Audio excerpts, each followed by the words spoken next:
శ్రీమణిలో బాలకృష్ణ చేతికి జట్టలు పుట్ట, ఆయన చేతులకు నరుప్పలు మొలవ, ఆయన చేతులు ఇరిగిపోను, ఆయన చేతులకు పచ్చవాత వచ్చి పడిపోను. అరే ఏది కావచ్చు మా నర్సయ్య తాత ఇయ్యాల బాలకృష్ణుడు దిమ్మడి దమ్మడ ఇయ్యర బయట ఆచుకుంటుండు అని అనుకుంటారు కదా బిడ్డలారా. మరి ఏం చేయనులా, ఎందుకంటే ఇగో గిందుకు చూడు వచ్చాడే చూడు సోకుల బాలయ్యా, అభిమానుల దంచేటి కోపం బాలయ్యా,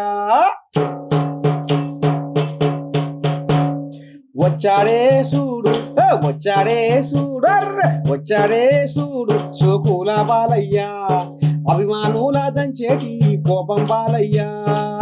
సెల్ఫీ తీసుకుందామంటే చెంపా చెల్లు మనిపించే, సెల్ఫీ తీసుకుందామంటే చెంపా చెల్లు మనిపించే, దగ్గరికి వచ్చావంటే రచ్చ చేస్తాడు అంతే చూడు.